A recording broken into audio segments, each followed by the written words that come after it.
When it comes to how people spend money, two giants stand toe-to-toe in shaping our financial habits: buy now, pay later services and the traditional credit card. On the surface, both promise the same thing: access to money you don't have right now.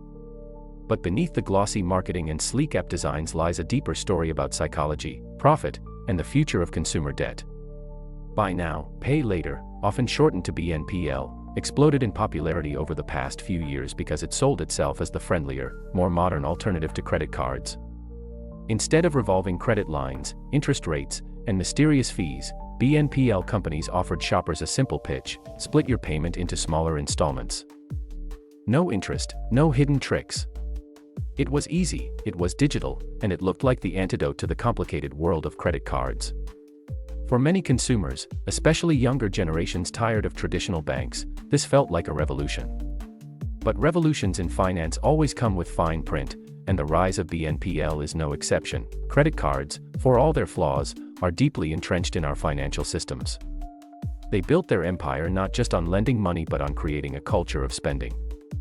For decades, credit cards became symbols of financial freedom, offering rewards, points, airline miles, and the seductive promise of spend now, worry later.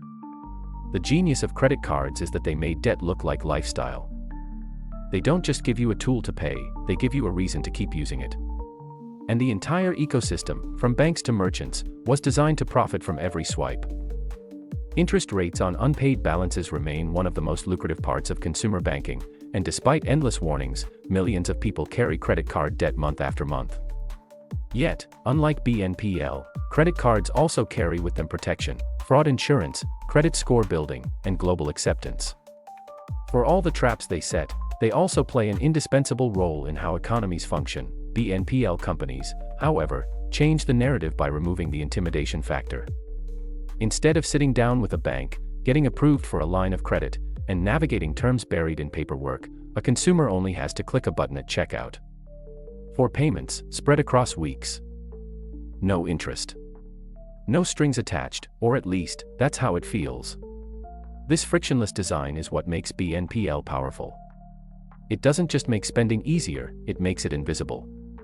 By breaking down the psychological barrier of price, BNPL encourages purchases people may not have otherwise made. A $200 item doesn't feel like $200 anymore, it feels like $50 today, and $50 sounds harmless. That is where BNPL finds its genius, not in replacing credit cards outright, but in reshaping how people experience money. Yet, both systems rely on the same underlying truth: most consumers are not disciplined with debt. The idea that BNPL is inherently safer is debatable. While the companies advertise zero interest, late fees and penalties can accumulate quickly, and multiple BNPL plans stacked together can spiral into something that feels eerily similar to credit card debt. The key difference is that BNPL debt doesn't always appear on a credit report, making it harder for consumers to track the full extent of what they owe. Credit card companies may be predatory, but they are also regulated and heavily monitored. BNPL is newer, less transparent, and still evolving under the eyes of financial regulators worldwide. For investors, that uncertainty is exciting, but for consumers, it can be dangerous. The real battle between BNPL and credit cards is not about which is objectively better, but about which one shapes the future of consumer behavior. Credit cards built an empire over decades by embedding themselves into every purchase, every loyalty program, every point system.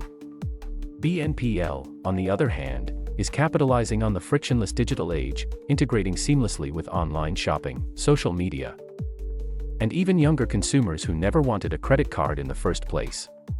If credit cards are the old guard, BNPL is the disruptor. But disruptors rarely remain pure. As BNPL scales, it will face the same pressures credit cards did: investors demanding profit, regulators tightening oversight, and consumers discovering that debt, no matter how it's packaged, still weighs the same. So, which is better? The truth is neither is inherently superior, they are simply different strategies in the same game, getting people to spend more than they otherwise would. Credit cards remain more versatile, offering protection, rewards, and a long-standing infrastructure.